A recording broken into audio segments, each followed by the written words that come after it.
नमस्कार. नवभारत नवराष्ट्राच्या ताईसाहेब सरकार या कार्यक्रमामध्ये आपलं स्वागत आहे. आज अशा एका ताईसाहेबांना आपण भेटणार आहोत ज्या शैक्षणिक क्षेत्रामध्ये त्यांनी आपलं करिअर सुरुवातीला घेतलेलं आहे. राजकीय पार्श्वभूमी त्यांच्या वडिलांकडून त्यांना आहेच, परंतु त्यानंतर समाज शिकला पाहिजे, समाजाची उन्नती झाली पाहिजे हा एकमेव उद्देश डोळ्यासमोर ठेवून मानसशास्त्रासारख्या एका शास्त्रातून त्यांनी आपलं ग्रॅज्युएशन पूर्ण केलं आणि त्या माध्यमातून एका प्रतियश शाळेमध्ये त्या सध्या शैक्षणिक आपली पार्श्वभूमी सगळी करतायत आणि त्यानिमित्तानं विद्यार्थी घडला पाहिजे, पुढची पिढी घडली पाहिजे हा एकमेव उद्देश डोळ्यासमोर ठेवून ते विद्यादानाचं एक महत्त्वाचं कार्य सध्या करतायत. आणि या माध्यमातून त्यांनी आता सांगली मिरज आणि कुपवाड शहर महानगरपालिकेच्या होणाऱ्या निवडणुकीमध्ये उतरण्याचा निर्णय घेतलेला आहे. प्रभाग क्रमांक 8 मध्ये खरं तर सांगली मिरज आणि कुपवाड शहर महानगरपालिका क्षेत्रामधील प्रभाग क्रमांक 8 हा मोठ्या प्रमाणात मोठा क्षेत्रफळाने असणारा वॉर्ड आहे आणि या वॉर्डामध्ये आपलं राजकीय भविष्य आजमावण्यासाठी ते या निवडणुकीमध्ये उतरत आहेत आणि आपलं जे नगरसेवक म्हणून जे भावी स्वप्न आहे ते स्वप्न सत्यात उतरण्यासाठी त्यांचे दीर असतील कृष्णा राठोड, त्यांचे पती आहेत परशुराम राठोड, यांच्या माध्यमातून त्या या लोकांसमोर जात आहेत, मतदारांसमोर जात आहेत. त्या उद्देशानं त्यांचा जो संपर्क आहे लोकांशी, मतदारांशी संपर्क आता सध्या सुरू झालेला आहे. अनेक बैठकांच्या माध्यमातून, लोकांच्या भेटीगाठींच्या माध्यमातून त्यांनी लोकांशी संपर्क साधायला सुरुवात केलेला आहे. अशा या ताईसाहेब सरकार योगिता परशुराम राठोड यांच्याबरोबर आज आपण संवाद साधणार आहोत.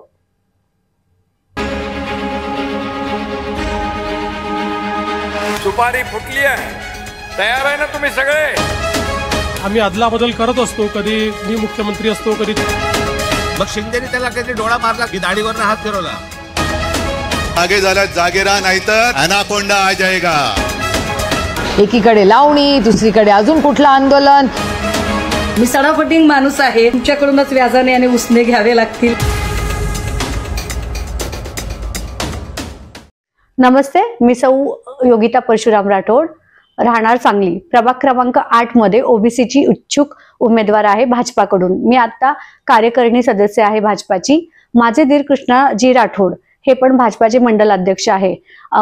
माझं जर सामाजिक बॅकग्राऊंड बघितलं म्हणजे तुम्हाला राजकारणातलं, तर ते असं आहे की माझे वडील अनिल तारू यांनी शिवसेनेची शाखा ही पुण्यामध्ये दापोडी या शहरात आणलेली आणि ते बाळासाहेब ठाकरेंसोबत काम करत होते. आज माझे वडील शिवसेनेचे ज्येष्ठ कार्यकर्ते आहेत. मग मी निवडणूक ही माझ्या घरात ऑलरेडी पाहिलेली आहे, राजकारण पाहिलेलं आहे, समाजकारण पाहिलेलं आहे. तसं माझं समाजकारण ह्यात जास्त बिलीव आहे राजकारणापेक्षा, कारण की आपल्याला समाजासाठी काहीतरी करायचंय ही माझी पार्श्वभूमी आहे सगळ्यात महत्वाची.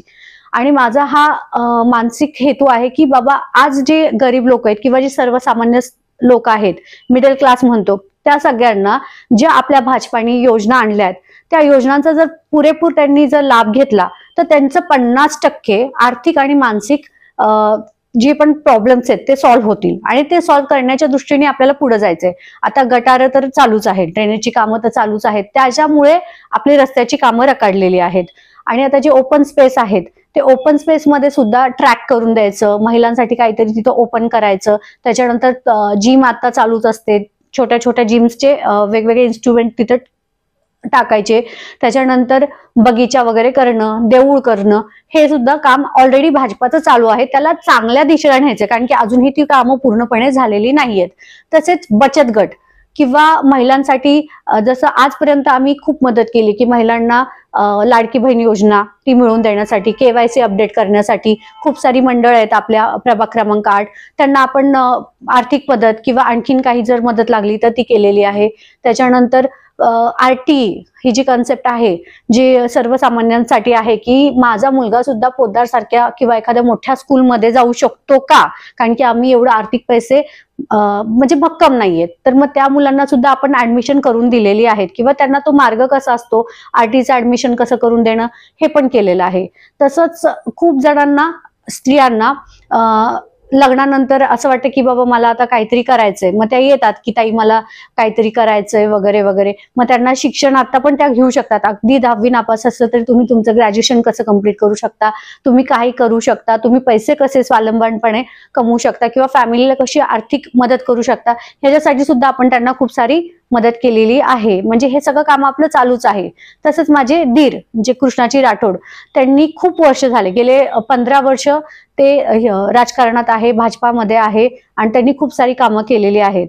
माझे मिस्टर प्रशांत राठोड हेही भाजपाचे युवा अध्यक्ष होते, आहेत आता सध्याला, आणि तेही खूप काम करतात. तुम्ही सध्या म्हणजे सायकोलॉजी मधनं ग्रॅज्युएशन केलेलं आहे. सायकोलॉजीचा जो मानसशास्त्राचा जो उद्देश आहे, किंवा मानसिक आरोग्य लोकांचं सुधारलं पाहिजे, हा सायकोलॉजीचा खरं उद्देश आहे.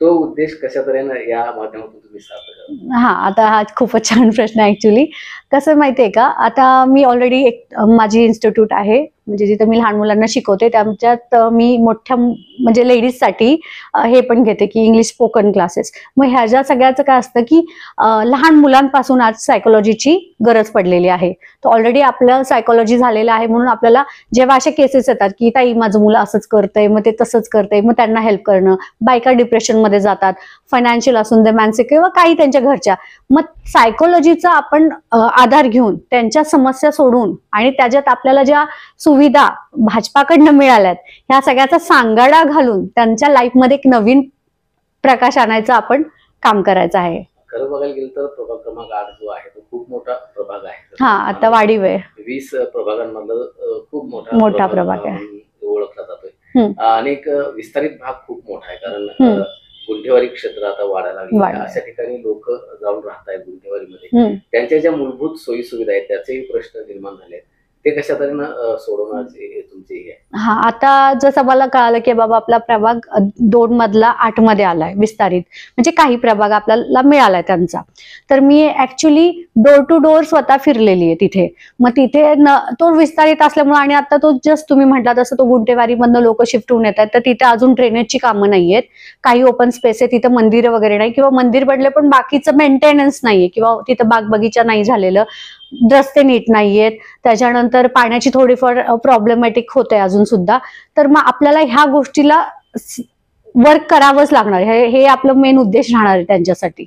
प्रभाग क्रमांक 8 मध्ये जर आता बघायला गेलं तर म्हणजे ज्यावेळी आरक्षण पडायचं होतं त्याच्याही आधी अनेक जण इच्छुक होते. आरक्षण पडल्यानंतरही इच्छुकांची संख्या कमी नाही आहे. तर या सगळ्या इच्छुक उमेदवारांमध्ये तुम्हालाच मतदारांनी मतदान का करावं, काय वाटतं तुम्हाला?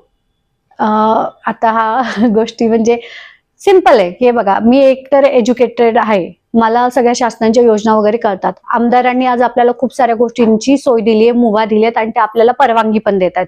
त्याच्यानंतर आपण ऑलरेडी आता सायकोलॉजिकली आपण त्यांना हेल्प करतोय, अजून मंडळांना इथे हेल्प करतोय, मुलांची ऍडमिशन करायला, बायकांची KYC करायला, अगदी शक्यतो म्हणजे किरकोळातल्या किरकोळ गोष्टींपासून जर मी त्यांना हेल्प करायला तयार आहे किंवा मी करत आहे, तोपर्यंत ड्रेनेज रस्त्यापर्यंत पण आणि ओपन स्पेस पर्यंत पण, आणि त्याच्या पलीकडेही त्यांना मेन म्हणजे महिलांना सक्षम करायचंय. त्या कामासाठी माझं जास्त म्हणजे त्या कामाकडे माझं जास्त लक्ष राहणार आहे. जसं आपल्याला बाल आणि महिला समाज कल्याणकडनं ज्या पण आपल्याला योजना अजून घेऊन त्यांना जास्त आपल्या प्रभागात कामं आणणं, किंवा महिलांना उद्योग देणं, किंवा त्यांच्या एज्युकेशनसाठी पुढे काय करण्यात येईल हे सगळं करायचं आहे. तसंच वृद्धांसाठी पण जे श्रावण बाळ योजना किंवा आणखीन आभा कार्ड किंवा त्यांचं राजीव गांधी कार्ड, ह्या सगळ्या देऊन त्यांचं लाईफ सक्षम करायचंय. म्हणजे त्यांचा जो एक आर्थिक भार असतो ना तो कमी केला ना तर त्यांचं लाईफ सुरळीत होईल, आणि हे सगळं करायची माझी ताकद आहे आणि मी हे करून दाखवणार आहे. त्यामुळे त्यांनी मला मतदान करावं असं माझी इच्छा आहे. चैत्रबन नाला जो आहे प्रभाग क्रमांक 8 मध्ये खूप लोक, शेकडो घरं यामुळे बाधित होतात पावसाळ्यामध्ये. राईट. शहराशहरी तो नाला बाहेर पडतोय पावसाळ्यात, पात्राबाहेर पडतो, लोकांच्या घरामध्ये पाणी शिरतंय. या अशा अनेक भाग आहेत, म्हणजे आनंदनगर असेल, मंगलमूर्ती कॉलनी आहे, अशा अनेक विस्तारित भागांमध्ये हा नाला शिरतोय. त्या संबंधाने काय पाठपुरावा करणार आहात का? कारण आता ते काम चालू झालेलं आहे, परंतु अजून ते रखडलेलं आहे. ओके, आता हे तुम्हाला जर मी सांगायचं तर माझ्या मिस्टरांच्या इन्स्टावर तुम्ही बघू शकता, ऑलरेडी हा प्रॉब्लेम झाला ना. आनंद नगर पासून तुम्ही इथे कुपवाड पाट्यापर्यंत जेवढं जिथं जमलं, माझ्या मिस्टरांनी स्वतःची काय म्हणतात ते क्रेन बुलडोजर सगळं वापरून लोकांना घेऊन अधिकाऱ्यांना खाली घेऊन तो नाला पुढे सरकून पाणी काढायचं काम केलेलं आहे. इव्हन तो शारदा सोसायटीमध्ये सुद्धा पाणी जमलं होतं जे तुम्ही सांगताय. तर तो तुमचा प्रॉब्लेम बरोबर, म्हणजे तुम्ही जे सांगताय ते योग्यच आहे, पण त्याच्यावर ऑलरेडी आम्ही मदत करत आहोत. जेव्हा सत्ता आमच्याकडे येईल तेव्हा आम्ही पूर्णपणे तो प्रश्न सोडून देईल ना. आता मतदारांना काय आव्हान कराल, कशा तऱ्हेनं हे करताय, निवडणुकीला उभं राहताय, सामोरं जाताय? मतदारांना मी एकच आव्हान करल की तुम्ही सदसद विवेक बुद्धीने आणि एज्युकेट पर्सन, नवीन चेहरा, नवीन गोष्टी, तुमचे अनुभव, आमचे नवीन विचार, आमच्या शासनाच्या भाजपाच्या सगळ्या योजना घेऊन आम्ही येत आहोत. ह्या सगळ्या दृष्टिकोनातून विचार करून आम्हाला मतदान करावं हीच इच्छा आहे.